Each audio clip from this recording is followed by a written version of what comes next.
Bismillahirrahmanirrahim. I am Awais Khalid.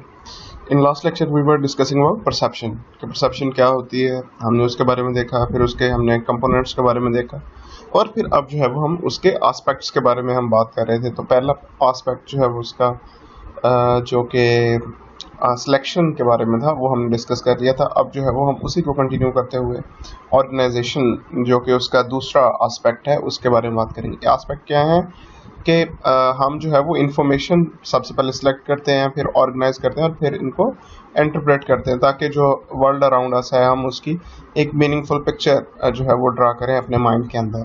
तो selection हमने discuss कर ली थी, उसमें देखा था कि हम किन चीज़ों के ऊपर जो है वो बेस करती है। अब जो है वो आज हम बात करते हैं ऑर्गेनाइजेशन के बारे में। तो इसमें हमारे पास तीन चीज़ें हैं। सबसे पहले है फिगर एंड ग्राउंड, फिर ग्रुपिंग और फिर उसके बाद क्लोजर।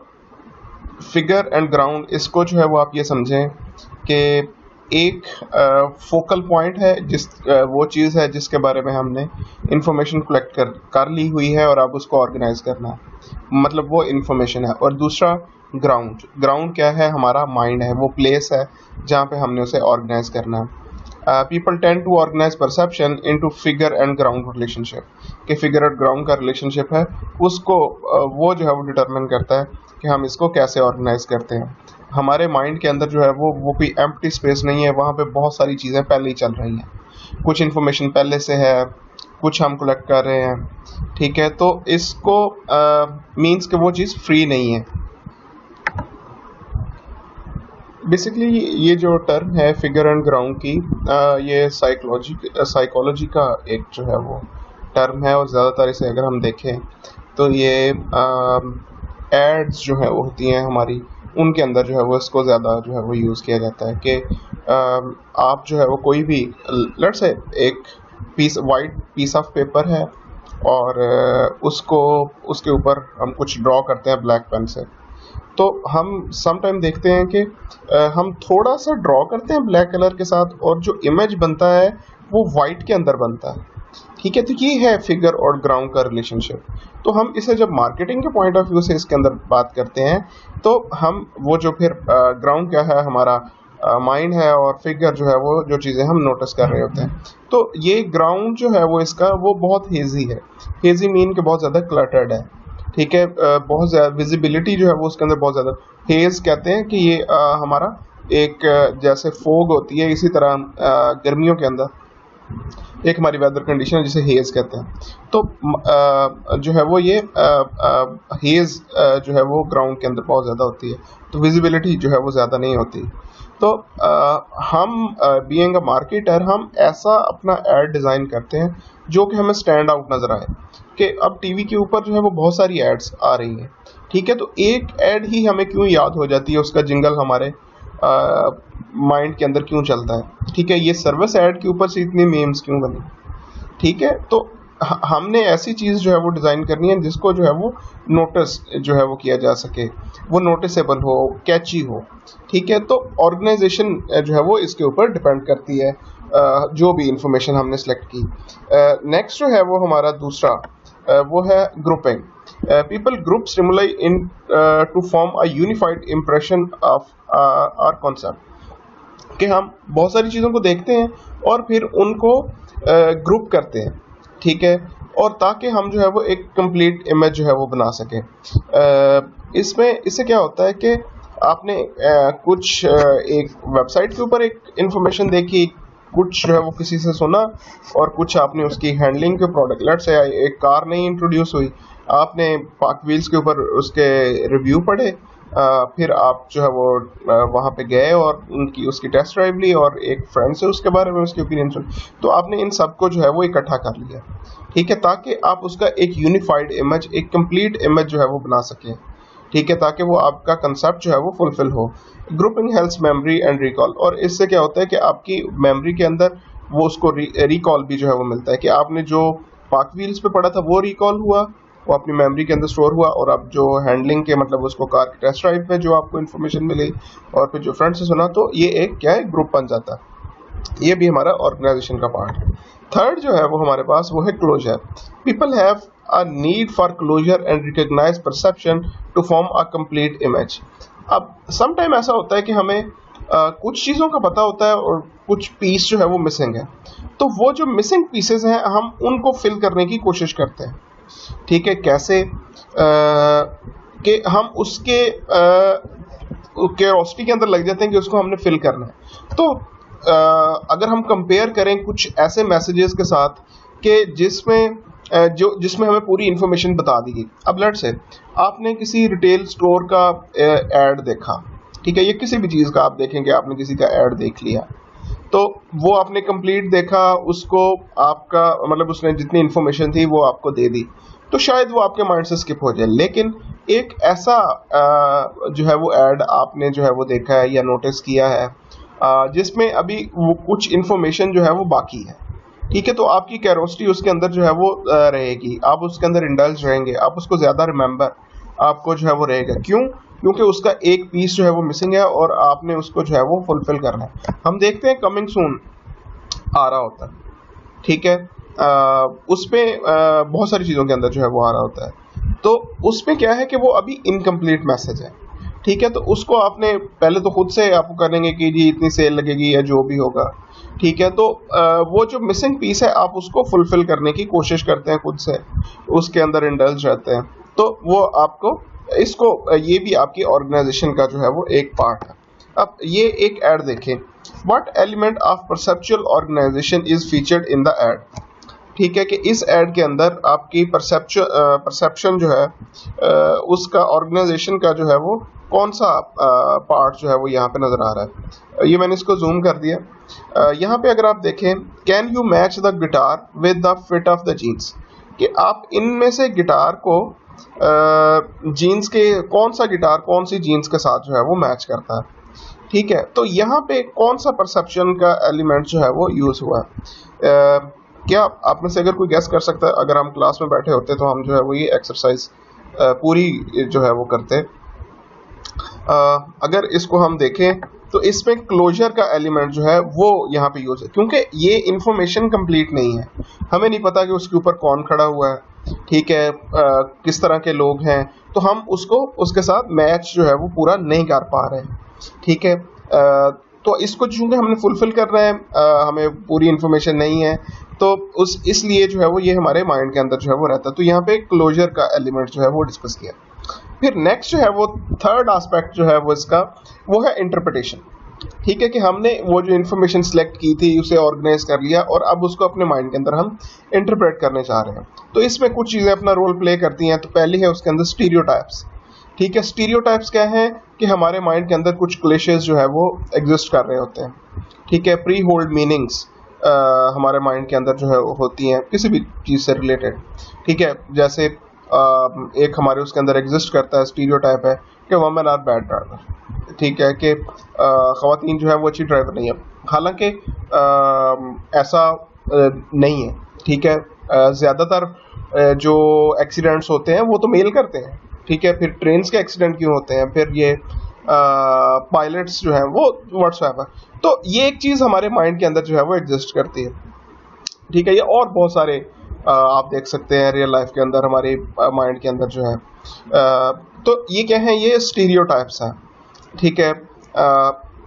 जब हम इंटरप्रेट करेंगे कि हमने कोई मैसेज, कोई ऐड, कुछ भी देखा, किसी प्रोडक्ट के बारे में सुना, तो उससे रिलेटेड जो स्टीरियोटाइप्स हमारे माइंड के अंदर हैं वो अपना रोल जो है वो प्ले करेंगे, ठीक है, इंटरप्रिटेशन के अंदर। फिर उसके बाद है नेक्स्ट है फिजिकल अपील, ठीक है, कि वो प्रोडक्ट फिजिकली कैसा जो है वो आपको लगता है, ठीक है, पैकेजिंग की बात कर लें आप, उसकी फिनिशिंग की बात कर लें आप उसकी जो है, तो उससे आपको क्या जो है वो उसका इम्प्रेशन जो है वो जाता है, ठीक है, वो अपना रोल जो है वो उसके अंदर प्ले करता है। आप लोगों के बारे में जो है वो देख लें, ठीक है, आप लोगों की जब पर्सनैलिटी डिटरमिन करते हैं तो उसकी फिजिकल अपीयरेंस क्या है उसको बहुत ज़्यादा वैल्यू की जाती है, ठीक है, हम लोगों की ड्रेसिंग को देख के कहते हैं कि जी इसकी पर्सनैलिटी ऐसी है, ठीक है, जबकि पर्सनैलिटी इन नेचर जो है वो बहुत और चीज़ है, ठीक है, तो फिजिकल अपीयरेंस जो है वो अपना, इसी तरह आप ऑलपर का पैकेजिंग जो है वो देख लें और फिर आप मिल्क पैक की या बाकियों की जो है वो देख लें, तो वो अपना क्या रोल जो है वो उसके अंदर प्ले करता है। आप उसको जो है वो बेटर एनालाइज कर सकते हैं। Positive attributes of people, they know how to those who resemble them. ठीक है, कि हम जो आप लोगों से मिलते जुलते हैं आप उनके बारे में पॉजिटिव फीलिंग जो है वो रखते हैं।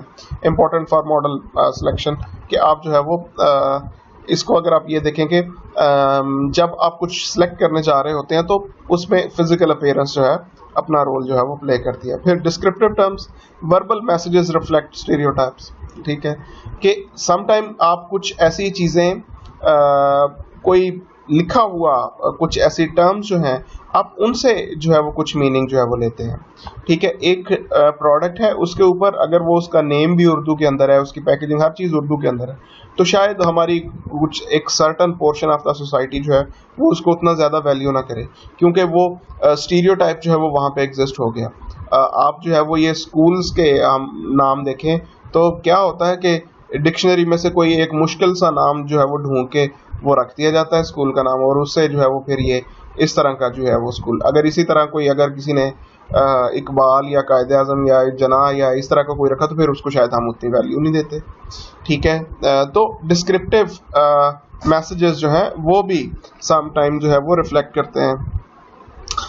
फिर उसके बाद है यहाँ पे अगर आप देखें ये how does this ad depict perceptual interpretation, तो इसके अंदर जो है वो कैसे जो है इस अगर हम डिस्क्रिप्टिव टर्म्स की बात करें तो कैसे उन्होंने अपना जो है वो इम्प्रेशन जो है वो देने की कोशिश की जा रही है। तो यहाँ पे अगर आप देखें लिखा हुआ नजर आ रहा है, it's a big fat juicy cheese burger in a land of tofu. अब ये क्या है, ये टोफू क्या है? Basically it's a food. ठीक है, just go to Google and search about it. तो यहाँ पे प्रिंसिपल ऑफ कॉन्ट्रास्ट जो है वो उसको यूज किया जा रहा है। It contrast the powerful dragon with less rugged referred in the ad as the land of tofu. तो यहाँ पे अब वो जो डिस्क्रिप्टिव मैसेजेस के बारे में हमने बात की थी कि यहाँ पे वो फूड्स को जो है वो कर रहा है, तो उससे क्या हो रहा है कि आप एक साइड पे वो big fat juicy cheese burger है जो कि हमें शो करता है कि ये किस तरह का जो है वो बर्गर होगा, उसके खाने से क्या फीलिंग होगी, उसकी एनर्जी और ये सारी चीज़ों की। जबकि टोफू क्या है, वो किस तरह का फूड है और उसको हम जो है वो कंपेयर कर रहे हैं उसके साथ। ठीक है, तो प्रिंसिपल ऑफ कॉन्ट्रास्ट जो है वो यहाँ पे एक्चुअली जो है वो यूज़ किया जा रहा है। ठीक है, थ्रू डिस्क्रिप्टिव मैसेजेस या डिस्क्रिप्टिव टर्म्स के थ्रू कि आपको मैसेज दिया जा रहा है इन रिटन, कैसे कि आपने वो दो चीज़ों को जो है वो आपस में कंपेयर कर रहे हैं, वो जो कि फूड्स उन्होंने यहाँ पे लिखे हुए हैं। फर्स्ट इम्प्रेशन, ठीक है, first impression are lasting, the perceiver is trying to determine which stimuli are relevant, important और प्रेडिक्टिव। ठीक है, अब देखें हम हमेशा बात करते हैं कि first impression is the last impression. ठीक है, तो इसलिए वो इसका बात का मकसद क्या है कि वो ज़्यादा मैटर करते हैं। ठीक है, आप सपोज के आप एक रेस्टोरेंट के अंदर जाते हैं, आपको पहला बेशक आप ओपनिंग के दिन गए या दूसरे दिन जो है वो गए, तो अभी उन्होंने चीज़ें सेटल नहीं की, लेकिन जो आपको जैसे सर्व किया जाएगा, जैसे ट्रीट किया जाएगा, जैसा फूड होगा, तो वो उसका अपना इंप्रेशन जो है वो आपके ऊपर डालेगा, तो वो उसकी वेटेज जो है वो बहुत ज़्यादा होगी। ठीक है, तो फर्स्ट इंप्रेशन इसलिए जो है वो ज़्यादा लास्टिंग जो है वो, तो उसके बाद हो सकता है कि आप कभी जाए ना, आप कहें जी ये तो वेस्ट ऑफ मनी है, मैं नहीं जाता इधर। तो फर्स्ट इंप्रेशन जो है वो डिटरमाइन करता है बहुत सारी चीज़ों को। तो हम परसीवर का इसके अंदर जो है वो क्या रोल होता है कि आपने इंफॉर्मेशन पहले सेलेक्ट और ऑर्गेनाइज कर चुके हैं, अब उसको इंटरप्रेट करने की कोशिश कर रहे हैं। तो आप जब एक चीज़ को देखते हैं तो फिर आप देखेंगे कि इसमें क्या चीज़ जो है वो ज़्यादा इंपॉर्टेंट है, क्या रेलिवेंट है। ठीक है, लेट्स से आपने एक कार के बारे में देखा, इंफॉर्मेशन कलेक्ट की, उसको अब आप उसकी हैंडलिंग की तरफ जो है वो जा रहे हैं, आप टेस्ट ड्राइव ले रहे हैं, तो आप देखेंगे कि ये इसकी कंफर्टेबिलिटी ज़्यादा है, इसकी रोड ग्रिप ज़्यादा है, या इसकी सस्पेंशन कैसी है, या इसकी स्पीड जो एक्सेलरेशन जो है वो कैसी है। तो ये डिफरेंट चीज़ें जो है वो अपना रोल जो है वो प्ले करेंगी, और यहाँ से आपकी इंटरप्रिटेशन जो है वो स्ट्रांग होगी उसके बाकी सारी चीज़ों के फर्स्ट इंप्रेशन के साथ।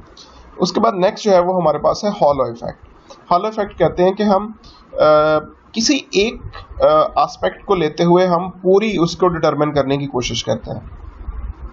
लेट्स आप जो है वो एक बैंक के अंदर जाते हैं, आपको वेल ड्रेस लोग नज़र आते हैं, ठीक है। आपको जो है एक क्यू कल्चर नज़र आता है, ठीक है। मतलब कि वहाँ की जो एस्थेटिक है, वो जो वहाँ का सर्विस एनवायरनमेंट है, वो आपको जो है वो अच्छा लगता है। तो उससे उन सारी उसका जो है वो आप ये इंप्रेशन ले लेते हैं कि ये बहुत अच्छा बैंक है।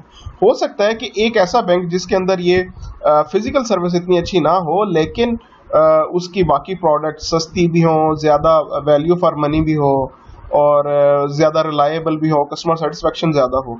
लेकिन आप एक उसको जो है वो देखते हुए, एक डायमेंशन को देखते हुए आप पूरी उसको जो है वो इंटरप्रेट कर लेते हैं, ठीक है। कि आप एक लेट से आप किसी एक ऐसे बंदे से मिलते हैं जो कि जिसकी ड्रेसिंग अच्छी है, ठीक है, लेकिन हो सकता है कि वो बाकी चीज़ें जितने उसके एस्पेक्ट्स हैं वो उतने ज़्यादा अच्छे ना हों, ठीक है। लेकिन आपने उसकी एक उसको जो है वो देखते हुए आपने डिटरमिन कर लिया कि ये बहुत अच्छा है। तो इसको हम क्या कहते हैं? Hollow effect. कि आप किसी एक डायमेंशन को देखते हुए पूरी बाकी सारी चीज़ों के ऊपर भी वही सेम लेबल अप्लाई कर देते हैं, उसको हम कहते हैं हॉलो इफेक्ट। आप एक let's say you go to a restaurant, आपने देखा कि इनकी जो फूड डिलीवरी सर्विस जो है या ऑर्डर का जो टाइम है वो प्रिपरेशन का वो बहुत ज़्यादा है, तो आप उससे लगा लेते हैं कि यार इनका फूड भी ऐसा ही होगा या व्हाट्सएवर। तो ये ज़रूरी नहीं है कि हर दफ़ा हो, किसी एक चीज़ के बारे में ऐसा हो सकता है। तो इसको हम क्या कहते हैं? Hollow effect.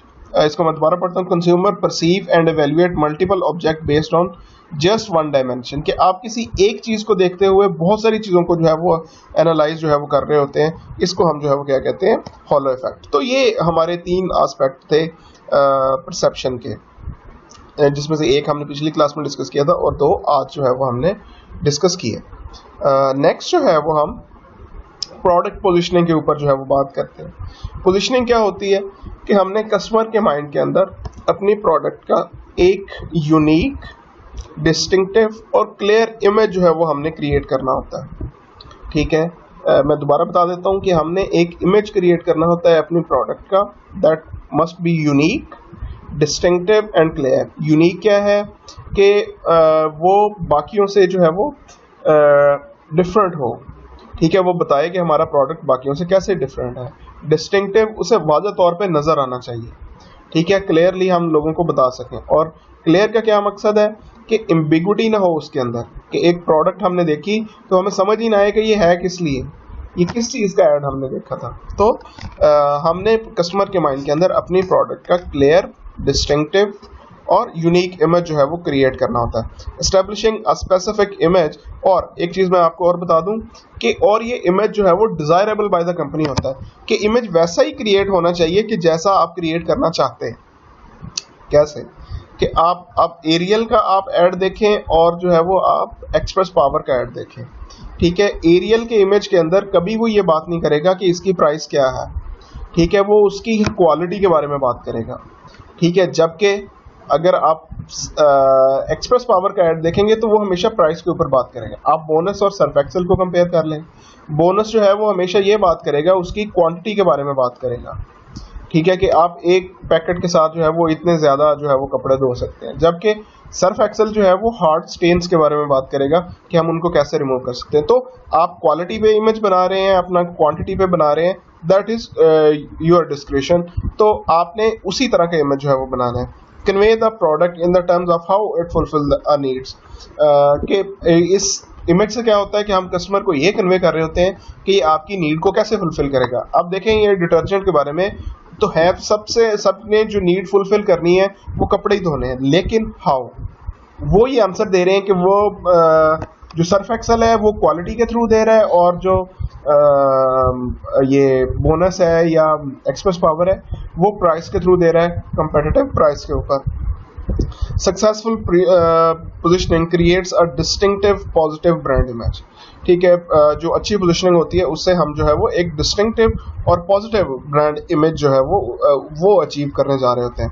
अब यहाँ पे आप ये ना समझें कि जो बोनस है या एक्सप्रेस पावर है वो उनका कोई ब्रांड इमेज जो है वो पॉजिटिव नहीं है, उनका भी पॉजिटिव है तो सेल आउट हो रहा है ना। वो जिस क्लास को टारगेट कर रहे हैं उनके लिए वो उसको पॉजिटिवली टारगेट जो है वो कर रहे हैं। Which concept of perception are applied in these ad, अगर इसमें हम देखें तो प्रिंसिपल ऑफ कंट्रास्ट जो है वो हमें नजर जो है वो आ रहा है। वो क्या कि drive large live large drive small, के उसकी कार की स्पेस के बारे में और उसकी इकोनॉमी के बारे में जो है वो यहाँ पे बात की जा रही है।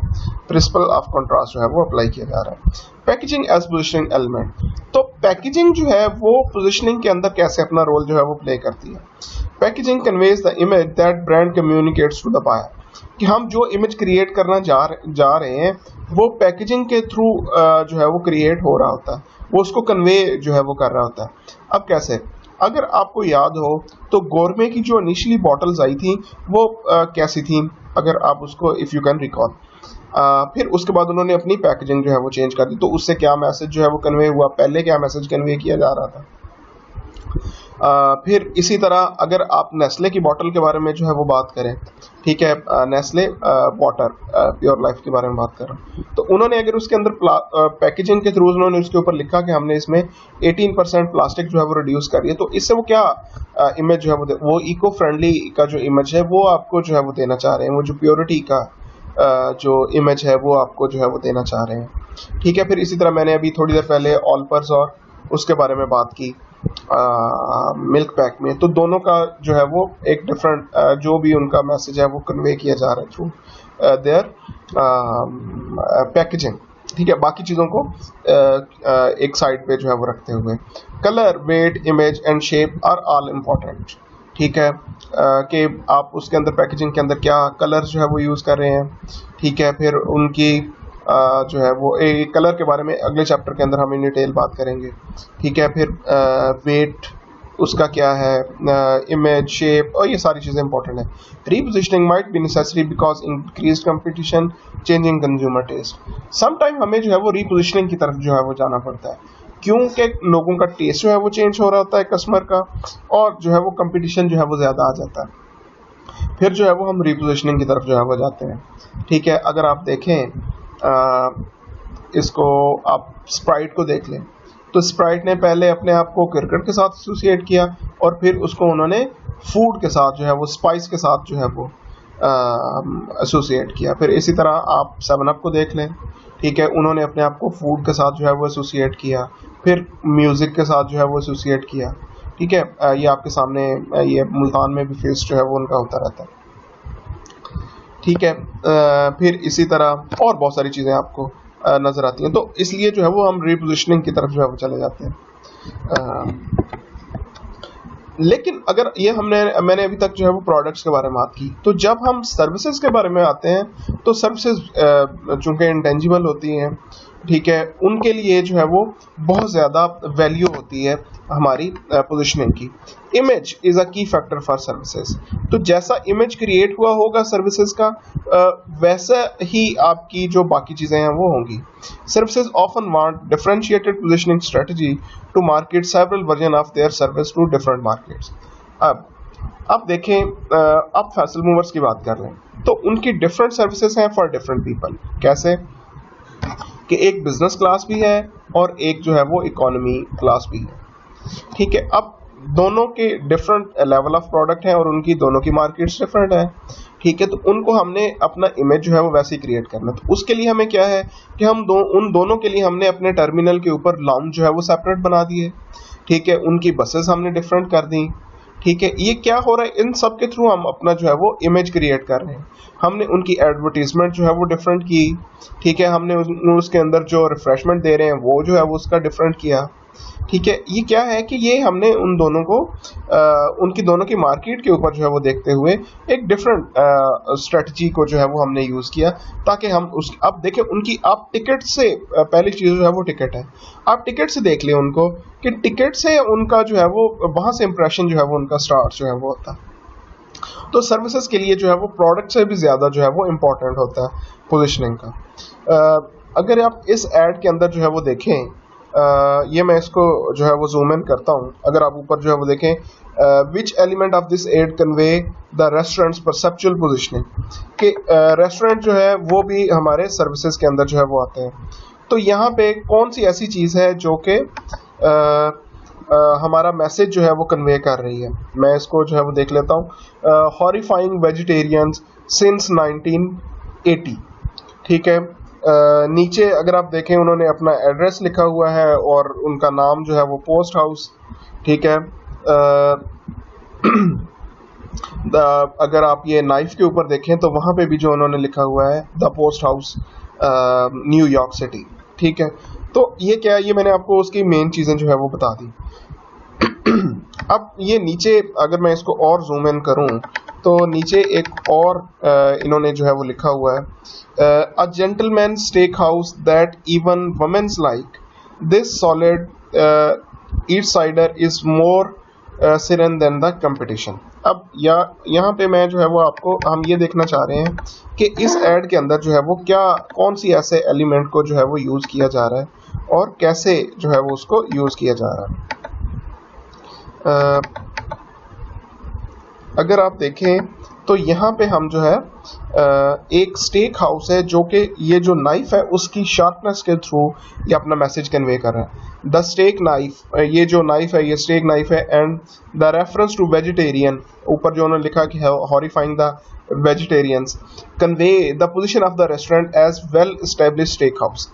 कि एक तो उन्होंने अपनी लिख दिया कि ये 1980 से जो है वो हमारा कि मीन्स हम बहुत पुराने हैं इस बिजनेस के अंदर, और दूसरा वेरी हॉरिफाइंग वेजिटेरियंस, उससे क्या कि हमने ये मैसेज कन्वे किया कि हमारे पास नॉन वेज फूड है, ठीक है, जो कि हम और फिर उसके अगर नेम के साथ हम उसको लेके चलें तो वो स्टेक हाउस को जो है वो आगे लेके चलता है। और फिर एक शार्प नाइफ जो है वो उसके साथ, और स्टेक नाइफ हमने जो है वो उसके साथ रखा, तो उससे हमने अपना एक जो मैसेज कन्वे करना चाह रहे थे वो हमने कन्वे किया। अब हम जो है वो प्राइस और क्वालिटी के बारे में जो है वो उसके रिलेशनशिप के बारे में बात करते हैं। Perceived price and perceived quality. आपने सम टाइम जो है वो देखा होगा कि प्राइस के ऊपर जो है वो हम क्वालिटी को परसीव कर लेते हैं। हम समझते हैं, एक नॉर्मल ह्यूमन बीइंग की बात कर रहा हूँ, कि जिस चीज़ की प्राइस अच्छी है उसकी क्वालिटी भी अच्छी है, ठीक है। आप खुद से अपने माइंड के अंदर ये सोचें और देखें कि आपने क्या कभी ऐसा समझा है। अगर ऐसा समझा है तो वो किस हद तक जो है वो आपकी बात जो है वो ठीक थी। Reference price used as basis for comparison in judging the others price, ठीक है, कि रेफरेंस प्राइसेस जो है वो यूज़ होती हैं, ठीक है। जैसे मैंने अभी आपको थोड़ी देर पहले बात की बोनस की, सॉरी इसकी एरियल की और एक्सप्रेस पावर की, तो वो कहते हैं कि जी हमारा प्रोडक्ट वैसा ही है, तो वो कहते हैं कि ये कपड़े वैसे ही धोते हैं लेकिन इसकी प्राइस जो है वो 100 रुपये कम है, ठीक है। तो ये क्या है, ये रेफरेंस प्राइस, कि हमने उसके रेफरेंस से अपनी प्राइस जो है वो यूज़ कर रहे हैं। तो ये इंटरनली भी हो सकता है, एक्सटर्नली भी हो सकता है। इंटरनली कैसे कि हम किसी अपनी प्रोडक्ट के रेफरेंस में रखें, और एक्सटर्नली किसी दूसरी प्रोडक्ट के रेफरेंस के अंदर। Perceived quality of product, intrinsic versus extrinsic Q. तो अब हम क्वालिटी के बारे में जब उसकी परसेप्शन के बारे में बात करते हैं तो कुछ इंट्रिंसिक क्यू होते हैं और कुछ एक्सट्रिंसिक। इंट्रिंसिक क्या होते हैं कि जो उसकी रियल वैल्यू जो है वो होती है, और एक्सट्रिंसिक उसकी फेस वैल्यू जो है वो होती है। तो ये मैं उसकी वैल्यू के बारे में बात कर रहा था। इसी तरह क्यूज हैं, एक कुछ इंट्रिंसिक क्यू है जो कि रियल है, और एक्सट्रिंसिक क्या है जो कि फेशियल है। लाइक एक आपने जो है वो लेस का पैकेट ले लें, आपने जो है वो लिया, तो इंट्रिंसिक क्यू क्या है उसके कि उसका वेट कितना है, ठीक है, उसकी जो पैकेजिंग है वो कैसी है, ठीक है। एक्सट्रिंसिक क्या है कि उसका ब्रांड नेम और उसका फ्लेवर और इस तरह की चीज़ें जो है, तो वहाँ से आप क्वालिटी को जो है वो परसीव करते हैं।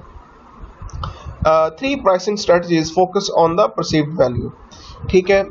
3 तरह की हमारे पास जो है वो प्राइसिंग स्ट्रेटजीज हैं। कौन कौन सी? जैसे कि सेटिस्फेक्शन बेस्ड, रिलेशन और एफिशिएंसी प्राइसिंग। सबसे पहले हम इसकी बात कर लेते हैं satisfaction based. Recognize and reducing customer perception of uncertainty which is intangible nature of services magnified। कि सर्विसेज के अंदर इंटेंजिबिलिटी बहुत ज़्यादा होती है, क्योंकि आप उनको जो है वो टच नहीं कर सकते, देख नहीं सकते, ठीक है। और उससे पहले जैसे प्रोडक्ट है, परचेज से पहले आप देख सकते हैं उसको, वो कर सकते हैं, तो इसी तरह सर्विसेज को जो है वो नहीं देखा जा सकता। तो आप इस सेटिस्फेक्शन बेस्ड प्राइसिंग के अंदर क्या होता है कि इस चीज़ को जो है एनालाइज किया जाता है, रिकॉग्नाइज किया जाता है उस अनसर्टेनिटी को, और उसको रिड्यूस किया जाता है उस अनसर्टेनिटी को, ठीक है, अपने टेंजिबल या दूसरी सर्विस के जो दूसरे पार्ट्स हैं उनके थ्रू। कैसे? अगर आप देखें सर्विस गारंटीज, ठीक है, कि सर्विस गारंटीज क्या है कि अगर हमने आपकी डिजायर्ड सर्विस प्रोवाइड ना की तो आप मनी बैक या इस तरह की चीज़ें जो है वो आपकी की जाती हैं। फ्लैट रेट प्राइसिंग के आप जो है वो एक फ्लैट रेट स्ट्रेटजी को जो है वो यूज़ करते हैं। बेनिफिट ड्रिवन प्राइसिंग, ठीक है, ये क्या है कि एक सर्टन बेनिफिट के लिए आप प्राइसिंग जो है वो कर लेते हैं। अब लेट्स से एयरलाइन है तो आप लगेज के साथ जो है वो देख लें कि अगर आपने कोई शॉर्ट टूर है आपका, आपके पास लगेज नहीं है, तो आप जो है वो उसमें से वो रिड्यूस कर दें, ठीक है, लगेज की प्राइस माइनस हो जाएगी, तो आपको जो है वो सिर्फ सीट की प्राइसिंग जो है वो, तो उसके थ्रू आपको जो है वो सेटिस्फेक्शन प्रोवाइड की जा रही है, ठीक है। या फ्लैट रेट जो है कि मतलब हर किसी के लिए वो सेम आप रख दें, ठीक है। फिर उसके बाद दूसरी स्ट्रेटजी जो है वो है relationship pricing, encouraging long term relationship with the company that customer view as beneficial, कि हम जो है कस्टमर को इतना अपने साथ इंगेज करते हैं कि आप जितना हमारे साथ रिलेशनशिप बिल्ड करेंगे आपके लिए उतना बेनिफिशियल जो है वो होगा। डाइवो अगर आप बात करें तो वहाँ पे डाइवो माइल्स के नाम से एक उनका जो है वो चलता है, ठीक है। वो क्या है कि आप जितना ज़्यादा हमारे साथ ट्रैवल करेंगे आपके पॉइंट्स जो है वो एक्यूमुलेट होंगे और आपको डिस्काउंट जो है वो दिया जाएगा। फ्रीक्वेंट फ्लायर्स का हम बात करते हैं, ठीक है, एयरलाइन इंडस्ट्री के अंदर भी जो है ये बहुत ज़्यादा ये चलता है कि आप जितना ज़्यादा हमारे साथ ट्रैवल करेंगे फिर उस पर आपको उतने मतलब जैसे फ्री अपग्रेड के आपने 10 दफ़ा एमिरेट्स के साथ जो है वो ट्रैवल किया और 11वीं दफ़ा उन्होंने आपको सरप्राइज़ किया कि उन्होंने कहा कि हमने आपको इकोनॉमी से जो है वो बिजनेस क्लास के अंदर आपको जो है वो अपग्रेड दे दिया। तो इस तरह से जो है वो आप लोगों को अपने साथ इंगेज रखते हैं। Efficiency pricing, sharing with customer the cost saving that the company has achieved by understanding, managing and reducing the cost of providing the services, कि आप कस्टमर को बताते हैं, ठीक है, कस्टमर के साथ शेयर करते हैं कि अगर आप ये कर लें तो आपको जो है आपको बेनिफिट जो है वो होगा, ठीक है। आपने over the period of time ये लर्न किया। अब लेट्स से एक बंदा इस्लामाबाद में बैठा हुआ है और वो कराची जो है वो जाना चाहता है, उसने कॉल की पीआईए को जी कि मुझे एक टिकट जो है वो चाहिए, कल संडे है तो मुझे कल की टिकट। तो वो अगर आपका एम्प्लॉई सर पीआईए का उससे पूछता है कि सर अगर आपको इमरजेंसी नहीं है, आज टिकट जो है वो 20,000 की है, तो अगर आपको इमरजेंसी नहीं है तो आप मंडे की टिकट ले लें, उसके अंदर जो है वो आपको 15,000 की मिल जाएगी। तो आप कस्टमर, ये क्या है एफिशिएंसी प्राइसिंग, कॉस्ट लीडरशिप की स्ट्रेटजी जो है कि आप कस्टमर के साथ जो है वो शेयर करते हैं कि आप कैसे उसको जो है अपना जो है कॉस्ट जो है वो सेव कर सकता है। इससे क्या होता है, हमने जितनी स्ट्रेटजीज की बात की, प्राइसिंग स्ट्रेटजीज की, इसका फोकस किस चीज़ के ऊपर है स्पेसिफिकली ये एफिशिएंसी प्राइसिंग का, कि अब प्लेन तो वही जाना है, एक प्लेन आज जा रहा है या कल जा रहा है, इसके लिए वो ज़्यादा पैसे पे कर रहा है, उसके लिए जो है वो कम पैसे पे करेगा जो कल जाना है। तो ऑब्वियसली जब उसकी प्राइस कम हो जाएगी तो प्रोडक्ट की वैल्यू जो है वो ज़्यादा हो जाएगी, ठीक है। वो जो उसका एनालिसिस जो उसने पहले किया हुआ था कि मैं 20,000 में कराची जाना है, जब वो 15,000 में कराची जाएगा तो उसको जो उसकी वैल्यू जो है वो उसको ज़्यादा डिलीवर होगी, क्योंकि उसने प्राइस जो है वो कम पे की हुई है उसके साथ। तो ये सर्विसेज के पॉइंट ऑफ व्यू से हमने इन 3 स्ट्रैटेजीज की बात की और देखा कि इनका परसीव्ड वैल्यू के ऊपर जो है वो कैसे इफेक्ट होता है। Perceived quality of service, difficult to due to the characteristics of services, कि सर्विसेज की कैरेक्टरिस्टिक्स ऐसी हैं कि वो इंटेंजिबल हैं, ठीक है, वेरिएबल हैं, चेंज होती रहती हैं, ठीक है, पेरिशेबल है, आप उनको स्टोर नहीं कर सकते, कंज्यूम हो जाती हैं, साइमल्टेनियसली प्रोड्यूस एंड कंज्यूम्स, और उसी टाइम प्रोड्यूस होती हैं और उसी टाइम कंज्यूम हो जाती हैं। इसकी वजह से उसकी परसीव्ड क्वालिटी डिटरमिन करना बहुत मुश्किल है। लेकिन हम एक स्केल जो है वो यूज़ करते हैं, उसको हम सर्व क्वेल कहते हैं, जो जिसमें सर्व जो है वो सर्विसेज से और क्वेल जो है वो क्वालिटी से जो है वो लिया गया है, जिससे हम मेजर करते हैं कि कस्टमर की एक्सपेक्टेशन और हमारी जो एक्चुअल सर्विसेज हैं उनके अंदर क्या गैप है और उसको कैसे फुलफिल करना है, ताकि हम अपनी क्वालिटी को जो है वो मेजर कर सकें। चूंकि सर्विसेज की क्वालिटी, अब प्रोडक्ट है ना वो तो आपके हाथ में आ गया, ठीक है, मैंने जैसे डिटर्जेंट की बात की तो आप उसको देख लेंगे कि ये कितना चलता है, कितने कपड़े धोए उसने मेयर किया, लेकिन आपने हेयर कट करवाया है तो उसको एनालाइज करना थोड़ा मुश्किल है। या आपने जो है वो कार की ट्यूनिंग करवाई है तो उसको थोड़ा मुश्किल होता है उसके अंदर। तो उसके लिए हम सर्फ कोयल को यूज़ करते हैं ताकि हम मेजर कर सकें कि क्या हम कस्टमर को उसको जो है एक्सपेक्टेशन को मीट कर रहे हैं या नहीं कर रहे हैं। अगर उनके अंदर गैप है तो वो कैसा गैप है। Price and quality relationship, the perception of price as an indicator of product quality. The higher the price and the higher the perceived quality of the product.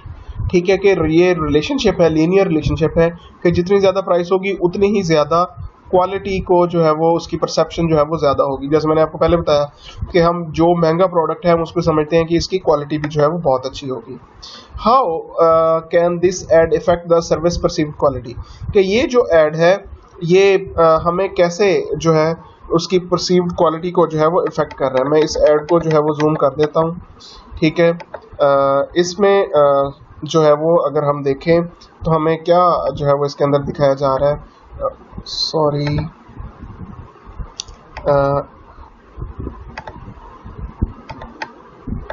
The best all business class service benefit between USA and Asia. ये जो है वो Singapore airline की जो है वो add है।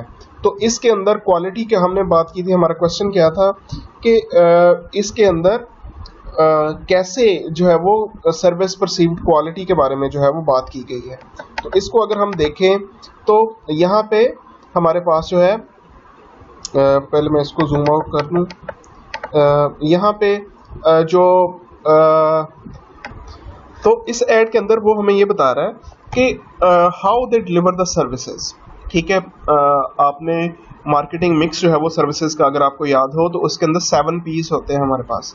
Product, price, place, promotion, people और उसके बाद प्रोसेस। वो जो प्रोसेस का एलिमेंट है वो यहाँ पे जो है वो यूज़ किया जा रहा है। ठीक है, कैसे के सर्विसेज के प्रोवाइड करने का, कि मींस एक उन्होंने ऐसी एयरलाइन डिज़ाइन की है जो कि ऑल बिजनेस क्लास है, मतलब ऐसी सर्विस स्टार्ट की है कि जिसके अंदर इकोनॉमी की सीट ही नहीं है।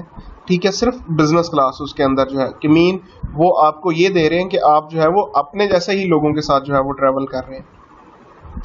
ठीक है, और उसको जो है वो उसको जो है वो कम्युनिकेट जो है वो किया जा रहा है। इसमें एक discussion question, have you when you have used price as indicator of quality, क्या कभी आपने इसको वही जो क्वेश्चन मैंने आपको पहले आप लोगों से किया कि क्या कभी आपने सोचा है कि जिस चीज़ की प्राइस ज़्यादा है उसकी क्वालिटी भी अच्छी होगी? अगर ऐसा किया है तो क्या आप ठीक थे? ये आप लोगों के लिए क्वेश्चन है।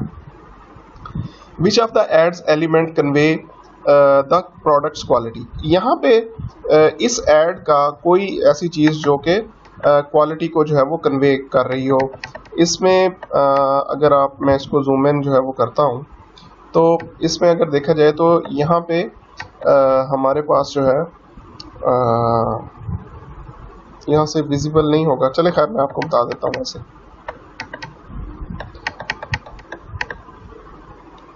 इसमें जो ऐड की बॉटम लेफ्ट के ऊपर ये यहाँ पे जो है वो लिखा हुआ है।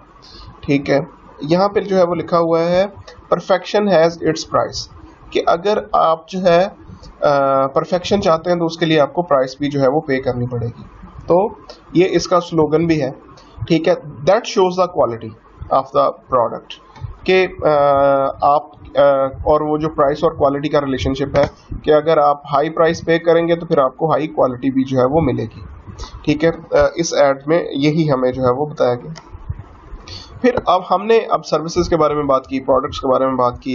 अब हम एक रिटेल स्टोर के बारे में जो है वो बात करते हैं कि एक रिटेल स्टोर जो है लाइक वो चेज़अप है या कॉन्डीज है या के मार्ट है या आप जो है वो चॉइस की बात कर लें या बख्त मेगा मार्ट, किसी की भी बात कर लें, तो ये रिटेल स्टोर है। उसका इमेज जो है वो कैसे बनता है। ठीक है, उसमें जो चीज़ें हमें उसमें ऐड इन करती हैं वो क्या है, वो ब्रांड्स कैरीड, के कौन कौन से ब्रांड है जो कि वहाँ पे अवेलेबल है। ठीक है, उससे इमेज जो है वो बनेगा। ठीक है, कि अगर टॉप नॉच ब्रांड्स भी वहाँ पे अवेलेबल हैं तो उसका इमेज जो है वो उतना ही एलीट बनेगा, और एंड वाइस वर्सा। प्राइसेस, उसकी प्राइस क्या है। ठीक है, अगर आप के मार्ट को और कॉन्डीज को कंपेयर कर रहे हैं या चेजअप और कॉन्डीज को कंपेयर कर रहे हैं तो प्राइस जो है वो डिटरमिन करेगी। इसी तरह सीएसटी को भी साथ में आप कर लें। लेवल ऑफ सर्विसेज, कौन कौन सी सर्विसेज जो है वो दी जा रही हैं। ठीक है, लेट्स से अगर आप पार्किंग की बात कर लें, आप के मार्ट को देख लें, ये जो कॉन्डीज के अपोजिट बना है, पार्किंग सबसे बड़ा मसला है वहाँ पे। ठीक है, और आप जो है वो चेजअप को देख लें, इसी तरह अगर आप सीएसटी को देख लें तो वहाँ पे पार्किंग का क्या कोई इशू है, वहाँ पे जाने का क्या इशू है। तो ये सारी चीज़ें वो जो है वो करेंगे। स्टोर एम्बियंस, ठीक है, स्टोर के इंटरनली उसके अंदर जो है वो चीज़ें वो कैसी हैं। ठीक है, वहाँ का टेम्परेचर जो है वो क्या है। ठीक है, वो जो है वहाँ पे चीज़ें कितनी जो है वो अरेंज्ड हैं। ठीक है, तो स्टोर एम्बियंस जो है वो मैटर करेगी स्टोर इमेज के अंदर। फिर उसके बाद क्लाइंटल यानी कि कस्टमर, वहाँ पे उनके क्लाइंट्स किस तरह के हैं। ठीक है, किस तरह के लोग जो है वो वहाँ पे आते हैं, वो उसका इमेज जो है वो बनाएगा। प्रोडक्ट असार्टमेंट के, एक प्रोडक्ट की कितनी ज़्यादा वैरायटी वहाँ पे अवेलेबल है। डिस्काउंट्स, ठीक है, कितने ज़्यादा डिस्काउंट्स जो है वो ऑफ़र किए जाते हैं। ठीक है, कोई वीकली ऑफ़र कर रहा है, कोई मंथली ऑफ़र कर रहा है, कोई ओकेजनली लाइक ईद पे या इस तरह से जो है वो ऑफ़र कर रहा है। तो ये सारी चीज़ें क्या है, हमारा रिटेल स्टोर का जो है वो इमेज बिल्ड करते हैं। फिर इसी तरह अगर हम मैन्युफैक्चरर के उसके बारे में बात करें, ठीक है, मैन्युफैक्चरर के मीन्स जो प्रोडक्ट बना रहा है उसका इमेज कैसे जो है वो बनता है। लाइक अगर हम यूनिलीवर की बात करें तो यूनिलीवर एक itself a brand, Nestle itself a brand, कि नेस्ले की जितनी प्रोडक्ट्स हैं, वो सिरिलैक है, वो मिल्क पैक है, वो कोई चॉकलेट है, वो एक अलहदा से ब्रांड है, लेकिन नेस्ले इटसेल्फ अ ब्रांड, तो उसका इमेज जो है वो कैसे बनता है। उसका इमेज जो है वो उसकी प्रोडक्ट ही बनाती है। Favourable image tied to new product acceptance, के उसकी नई प्रोडक्ट जो है वो मार्केट में कैसे एक्सेप्ट हो रही हैं, उसके साथ उसका फेवरेबल इमेज जो है वो एसोसिएट जो है वो करता है। Company sponsor community events to enhance image, तो कंपनीज जो है वो कम्युनिटी के इवेंट्स जो है उनको स्पॉन्सर करती हैं। जैसे अभी आप कोरोना वायरस उसके अंदर जो है वो देखें तो बहुत सारी कंपनीज ने जो है वो उसको हेल्प आउट किया। जैज ने, टेलीनॉर ने जो है वो गवर्नमेंट को फंड्स जो है वो दिए या अपने पैकेजेस के थ्रू, तो कम्युनिटी को जो है वो उनके साथ, तो इससे क्या है, उनका इमेज बनता है। प्रोडक्ट एंड इंस्टीट्यूशनल इमेज, उसकी आपकी प्रोडक्ट का क्या इमेज है और आपकी इंस्टीट्यूशन का क्या इमेज है, मतलब आपकी कंपनी का, ये दोनों आपस में टाइड है। ठीक है, तो इसमें बहुत सारे रिस्क भी इन्वॉल्व होते हैं। वो कौन कौन से रिस्क हैं। द डिग्री, पहले रिस्क क्या होता है, the degree of uncertainty perceived by consumer as to the consequences outcome of specific purchase, कि आप एक परचेज करने जा रहे हैं उसके साथ कितनी जो है वो अनसर्टेनिटी आप परसीव कर रहे हैं, that is called the risk. ठीक है, कि कितना आपको डाउट्स उसके साथ एसोसिएटेड है अपनी परचेज के साथ, वो क्या है, वो आपका रिस्क है। उसमें कौन कौन सी चीज़ें हैं, इसकी टाइप्स की अगर हम बात करें, functional risk, physical, financial, social and psychological and time risk. अब इनके बारे में मैं इसको इन डिटेल तो डिस्कस नहीं करूंगा, जस्ट इसको वन लाइनर हम उसमें डिस्कस करते हैं। फंक्शनल रिस्क, कि उस प्रोडक्ट की फंक्शनैलिटी के बारे में, कि आपने लैपटॉप लिया है उसकी फंक्शनैलिटी के बारे में रिस्क है, कि इसकी बैटरी पता नहीं कितनी होगी कि या नहीं होगी। ठीक है, वो उसकी स्पीड और प्रोसेसिंग के बारे में। फिजिकल रिस्क, एक आपने कार जो है वो परचेज की है कि वो फिजिकली आपके लिए कितनी डिस्टर्बिंग है या नहीं है। फाइनेंशियल रिस्क, ठीक है, आपको फाइनेंशियली कितनी उसके साथ अनसर्टेनिटी है, कि मैंने ये कार ले ली है, इसकी रीसेल वैल्यू है या नहीं है। ठीक है, ये फाइनेंशियल रिस्क है। सोशल रिस्क, कि उसकी सोशल एक्सेप्टेबिलिटी है या नहीं। ठीक है, एक कार है वो मार्केट में एक्सेप्टेबल नहीं है लेकिन आप उस ब्रांड को परचेज करते हैं। ठीक है, ऑन सर्टेन टाइम्स हमारी बहुत सारी ऐसी प्रोडक्ट्स होती हैं जिनके बारे में हमारे नेगेटिव रूमर्स मार्केट में चलने शुरू हो जाते हैं। ठीक है, तो फिर उसकी सोशल एक्सेप्टेबिलिटी जो है वो डिक्रीज हो जाती है। तो उसका सोशल रिस्क। साइकोलॉजिकल रिस्क, कि वो आपके लिए वो कितना आपके लिए सेटिस्फाइंग है या नहीं है, वो अगर आपके लिए डिस्टर्बिंग है तो उसका साइकोलॉजिकल रिस्क है। टाइम रिस्क, ठीक है, कि वो आपके कितना टाइम उसके लिए आपको लगाना जो है वो पड़ता है, वो टाइम पे आपके काम आती है नहीं आती, तो ये क्या है, ये टाइम रिस्क जो है। तो अब इन रिस्क को जो है वो आप हैंडल कैसे करते हैं, वो क्या हो सकते हैं, सीक इन्फॉर्मेशन। ठीक है, कि आप इन्फॉर्मेशन कलेक्ट करें ज़्यादा से ज़्यादा, ये जितनी टाइप ऑफ रिस्क है इनके बारे में आप अपने आप को क्लियर करने की कोशिश करें। स्टे ब्रांड लॉयल, जिस ब्रांड के साथ आप पहले से अटैच हैं उसी के साथ रहें, क्योंकि आप उसके बारे में जानते हैं, आप को पता है उसके बारे में, तो वो जो है फिर सिलेक्ट बाय ब्रांड इमेज, आप ऐसी प्रोडक्ट की तरफ जाएं और ब्रांड इमेज के ऊपर देखें कि उसकी एक्सेप्टेबिलिटी क्या है, उसका इमेज जो है वो कैसा बना हुआ है। स्टोर के ऊपर जो है वो रिलाई करें। आप समटाइम एक प्रोडक्ट जो है, आपने रेफ्रिजरेटर लेना है, वो आप ओरिएंट का वैसे तो आपको पसंद नहीं है, लेकिन जिस स्टोर से आपने परचेज करना है वो आपके जानने वाला है, वो आपको कहता है कि यार ये ले लें आप, ठीक है। तो स्टोर इमेज जो है वो मैटर करता है। मोस्ट एक्सपेंसिव मॉडल जो है, जो उनमें सबसे ज़्यादा एक्सपेंसिव है, उसकी क्वालिटी फिर उसी तरह से होगी, तो उसको जो है वो बाय करने की कोशिश करें। और रीअश्योरेंस मतलब वारंटीज गारंटीज, उनके थ्रू जो है वो आप एश्योरेंस उनसे जो है वो लें। तो ये क्या है, ये वो तरीके हैं जहाँ से आप कस्टमर जो है वो अपने उसको हैंडल कर सकते हैं। That was all about perception. ठीक है, अगली क्लास में हम जो है वो इसी को आगे लेके अगले चैप्टर के बारे में जो है वो बात करेंगे। अगर किसी चीज़ की समझ नहीं आती, do let me know in comment section. Thank you.